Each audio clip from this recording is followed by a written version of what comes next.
I'm Laxman Pokhrel, all the way from Nepal. How many of you people know Nepal? Many of you. Okay. So basically, when I have to introduce myself, though I am taking a leadership role at college, I simply would like to tell myself proudly as a teacher.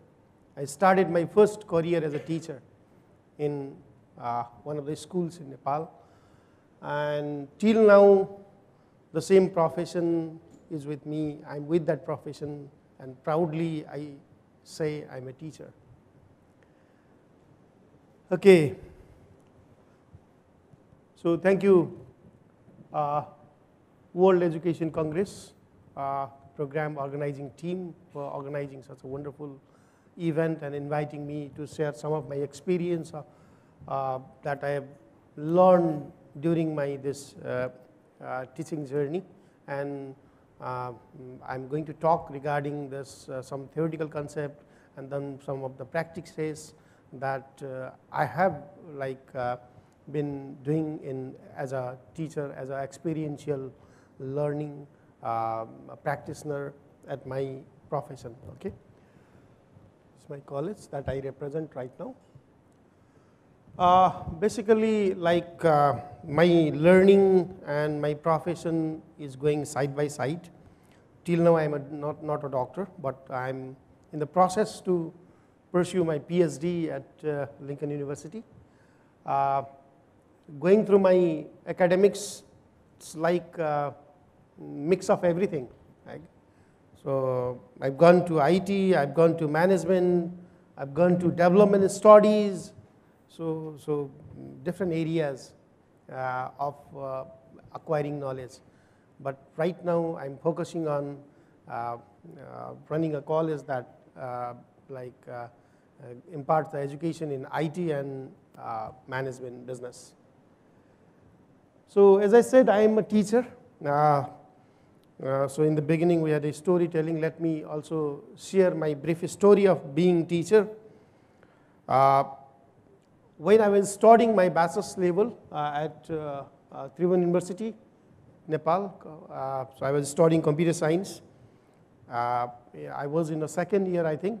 I got an opportunity to teach in one of the missionary school and for class 9 students, and there were almost 45 to 47 girls inside that class. And that was my first formal experience as a teacher in school.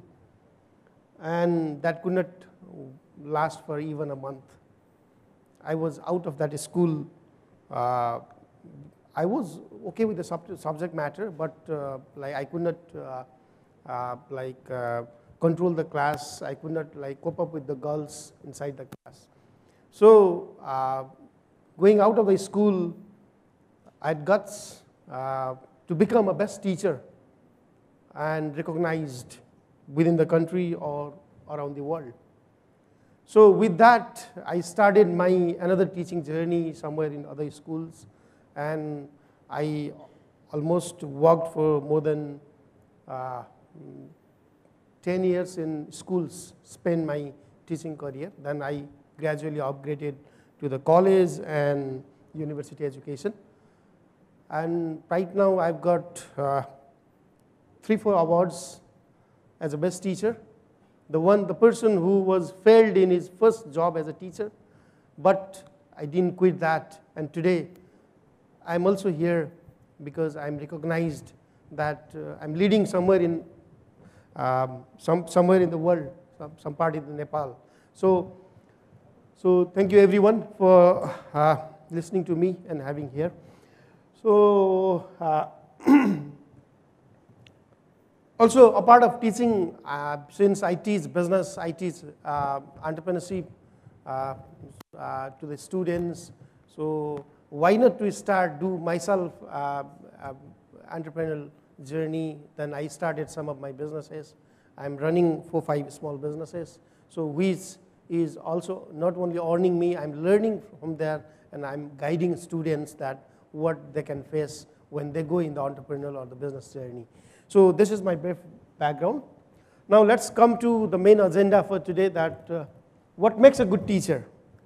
If I ask you this question, like, so please, what makes you a good teacher? Any points from your side? What makes a good teacher, ma'am?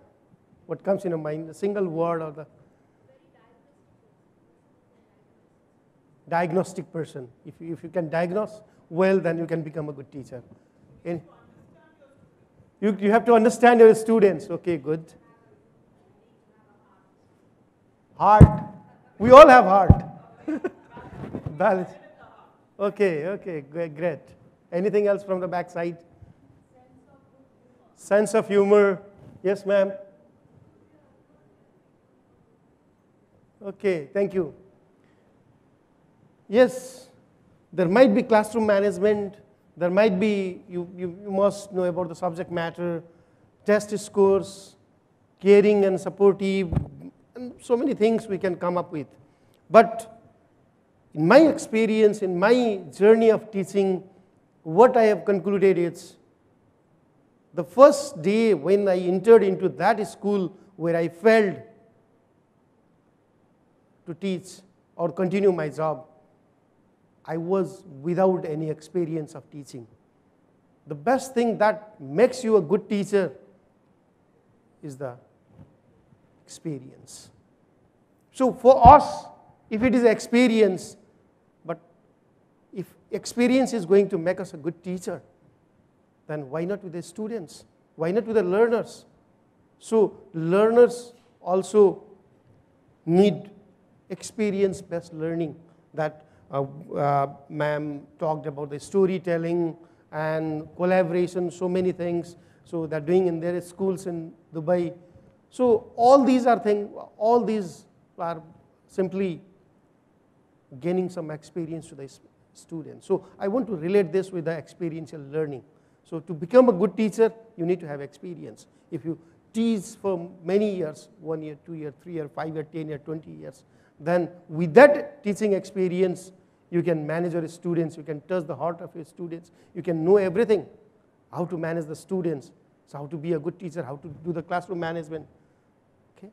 So experience is the major thing that makes a good teacher. Now let's come to some philosophical background of experiential teaching. When I go back to 450 BC, Confucius, what he said, I hear and I forget, I see and I remember, I do and I understand. So I do and I understand. That is, once you experience, then you can understand. Similarly, Benjamin Franklin in 1950, so what he told, tell me and I forget, teach me and I remember, involve me and I will learn. So involve me and I will learn is the experience. So when you do experience, then modern day education or the modern day experiential learning is from the John Dewey. So there is an intimate and necessary relation between the process of actual experience and education. So education is incomplete without experience. Further,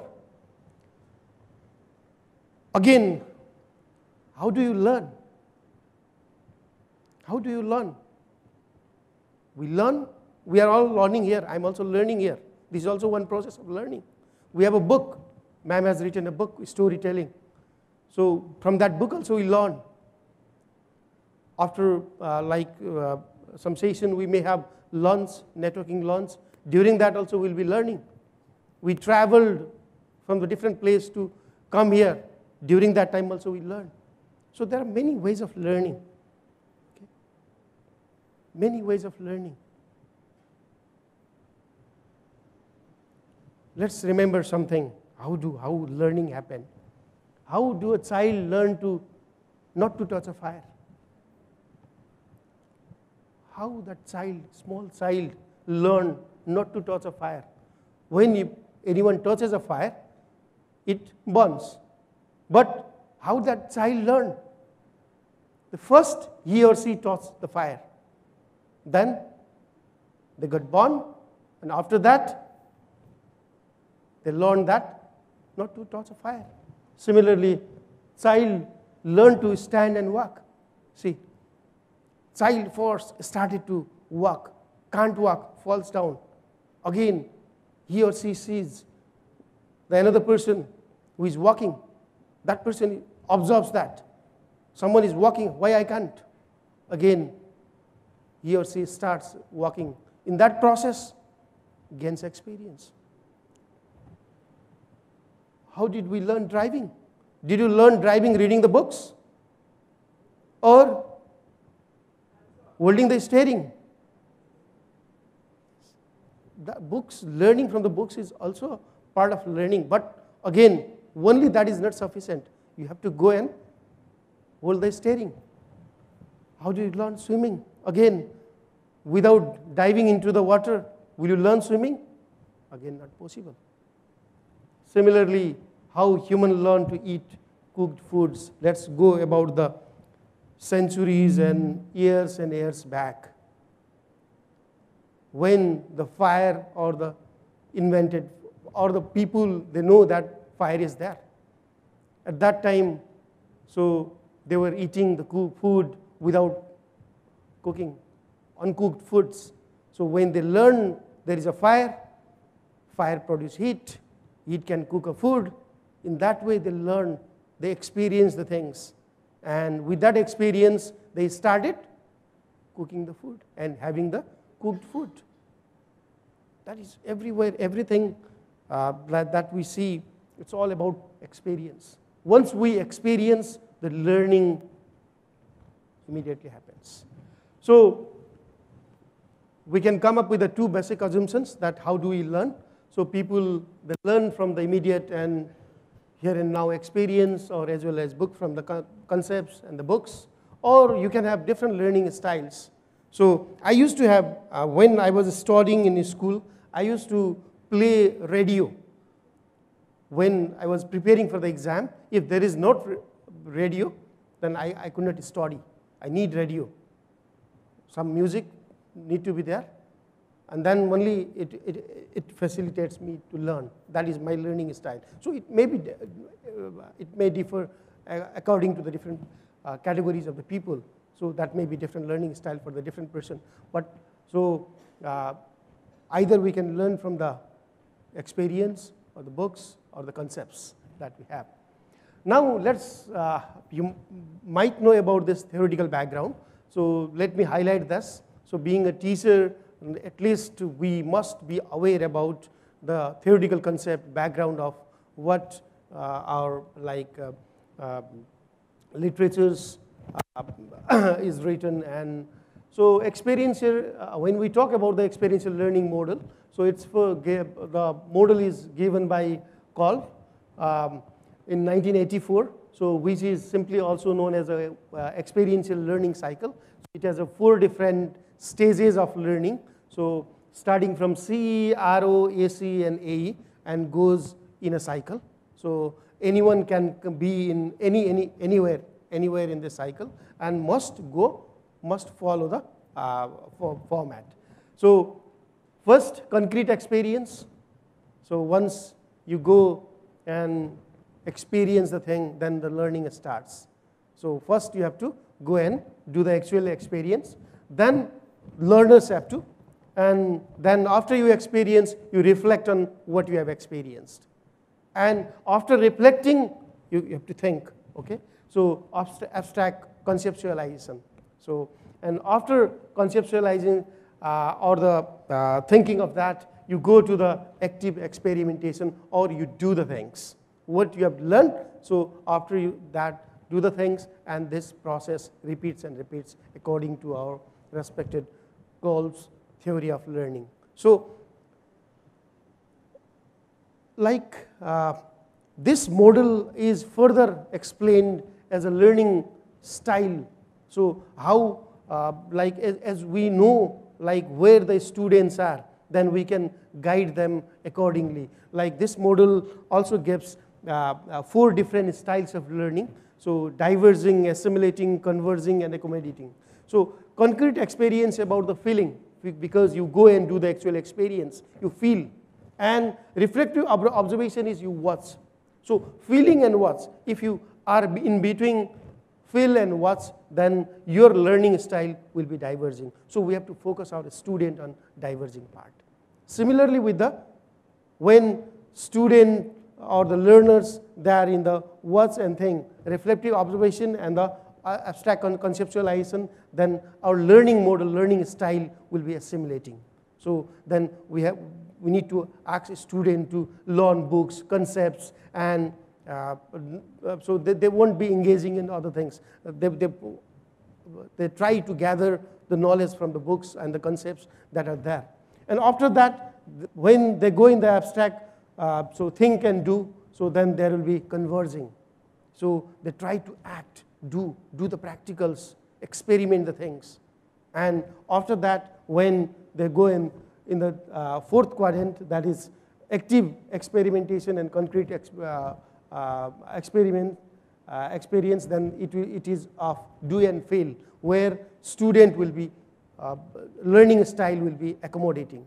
So this model simply guides us, so how we treat with the students, how we give the students opportunity to learn. First, we have to identify as a instructor, as a teacher, we need to identify where the student is, in which part the student is. So to minimize this concept of this model, I have simplified this with other theoretical concepts and with the help of other literatures. So what we can come with this model or simplifying this model is, so to explain about the experimental learning is do, reflect, and apply. So participants or the learners, they are guided through doing activity, that's the first stage, then reflecting on experience after doing what they did it, and applying what they have done. So this experiential learning model can be confined to these three stages. So getting the help from Kolb. So first you do, then reflect, and then apply. So then when we go through this process, then the learning really helps learners to grow and upgrade their learning. Again, this is again the explanation of the same thing. So elaborating the same thing. So experience, first do, so the activity that you perform. Second, when reflecting, you can share and you can process. You can share your experience, what happened, and you can reflect, means you can discuss, analyze, you can process the things, okay? So, and then when you apply, you can apply with the generalizing concepts, or you can apply in the real working. So in that way, the learning will be lively learning. Learning will be perfect learning for our learners. Okay. Now let me share some of the things learning by doing. So how do I apply it or I use this in my teaching? So these are some of the examples, like students, my learners or the students, they made the gardening pots themselves at school, and they also went to the paddy fields and they planted the paddy. So let me share you one thing, what we did in school. I was teaching one topic, that was Village Development Committee. So at Village Development Committee, so we have to teach what is the process, who is the head of that, what is his or her responsibilities, and what does the actually Village Development Committee does. So what we thought is, rather than teaching what is written in the book, so let's take them to the VDC, anyone VDC nearby the school. So students were taken there. So they interacted with the people in the VDC. They went to the office. They interacted with the chairperson, chairman of Village Development Committee. So they asked different questions. First, they went to the villages. So they talked with the people and they shared some of the ideas, like they shared some problems as well. And again, like they came and talked with different officials, including chairperson of the VDC, and they learned how the VDC works. What is the process of VDC? After that, when they came there, so that was the concrete experience that they have. And after that, they reflected and they came back to the school. They have written a journal and they shared, they did one presentation as well. Okay? So that is the process of experiencing students for the learning process. Now, some of the examples, there are only some of the examples, like how this experiential learning help. So, growing a garden not only helps students to make the surroundings greenery, but also you can teach pollination. When students, they are engaged in plantation of the trees, they know the passion for the nature. You can develop from that way. Ecology, we can teach ecology, right? About the plants, like how food production by the plant. Because we simply, our children, they go in the restaurant or they go in the kitchen, they simply order the food, they get it, but they don't know how it's made. So what is the entire process? They need to experience. So growing a garden can teach so many things. You can experience so many things. So in that way, similar with the internships that ma'am told, like teachers are in the internship process, so you acquire real exposure, right? So experiencing one thing is not limited with what is intended. You can broaden the learning horizon when you really experience the things. Apprenticeships, again, like when you've been to hospitals or somebody is getting treatment in hospital, you might have seen a main doctor comes there, and there are some other junior doctors also comes there. And when they see the patient and the senior doctor is explaining about the condition of the patient and so many things, and they were taking the notes. Right? So we need followers. We need to follow someone who has already done something in that specific field. That helps us to learn. And we also have a teaching assistant in some schools, so under the main teacher or the head teacher. Okay. Excursions also, again, gives you a naturalistic experience. So in the books we can teach. Right? So tiger is like this, elephant is like this, elephant is strong, something, blah, blah, blah. But when the students are taken inside the zoo, when the children are taken inside the zoo, they really observe the natural thing, how elephants drinks the water. They can observe, they can learn. So that is why the experiential learning is more important.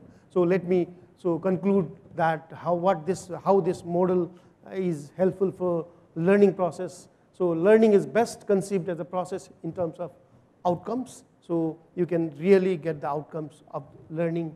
All learning is a relearning through the experiential learning model.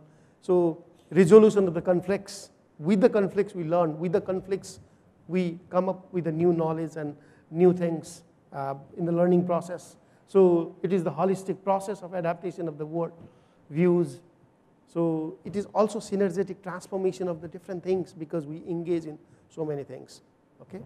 So let me thank some of the great scholars of experiential learning with their contribution in the learning process, like we stand in this place. Okay. So many people in the world. Now, this will be my final activity. Creativity. We always ask our students to become creative, yes? Yes, we do. Many of us. Or we say that you are not so creative. Be creative. It's very easy to tell from teacher's side. But have we taught them what is creativity? What is creativity? Have we made a student felt what is exactly a creativity? Can somebody like tell me what is creativity for you? Anyone from the group? What is creativity for you? Anyone? Sir? Do things differently. Okay. In a better way. Sorry? Expression. Freedom of expressions. You express the thing differently, freely. Again, I'm connecting everything with the experience today. So without knowledge, no one cannot be creative. To become creative, you need human brain. Yes, brain, knowledge is inside our brain. So we need human brain with knowledge to become creative. That is the first thing. The second thing is the creative experience. I need to connect this knowledge. I have different knowledge inside my brain. Again, I have to connect one knowledge with another knowledge. And that when we can connect that knowledge, then it becomes experience for me. Like fire burns, that is a knowledge. And burning for what? Cooking food, that may be experience. And then burning for this, burning for that will be experience. And that experience might lead to the creativity. So the fundamental requisite for to become creative or the creativity is experience, knowledge and the experience. Okay? So with the knowledge and experience, a person can be creative. So students, now see, they have knowledge. Now they need to experience. Until and unless you ask them to experience, the creativity is not going to come. Because the different thing, thinking differently, doing something freely, freedom of your choices, everything only comes when they experience the things. So the experience can be modeled in a different way, right? So freely, and then you become a creativity. Now let's do one thing. So let's do a small activity for 60 seconds, 1 minute. This activity, what we are going to do is, you have a pen and paper, so I think on table. Now, you simply have to draw a chicken. So please draw a chicken on the paper that is given to you on the table.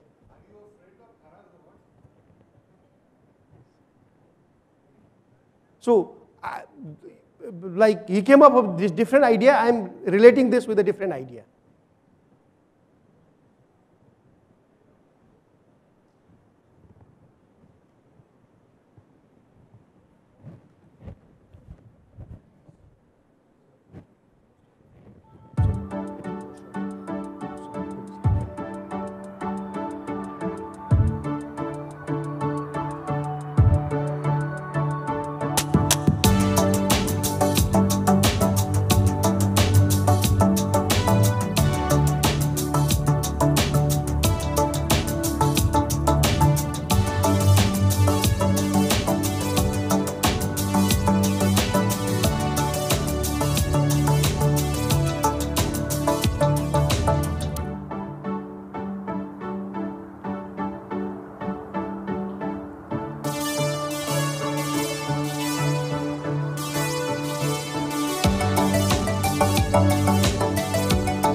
Okay, Don? So how many of you have this chicken? Many of you? Because we've seen this. This? Many of you. Do you have this? Anyone has drawn this? Should have. Because you have experience. I think in the morning you had a breakfast. In the breakfast it was there. Maybe. If that is your experience, then you might have drawn this. Again, this can be also chicken. I have not asked. You have drawn this. Okay, very good. This is all from the experience. I have asked you to draw a chicken. But I want you to reflect Not only knowledge, but also experience while drawing a chicken. This can be also chicken. So experience, learning can bring the outcomes at any way. That is all from my side. Thank you for listening to me. Thank you for tolerating me for a few seconds. So you can find me in all social media network. So we might connect during the lunch time. Thank you. Thank you very much.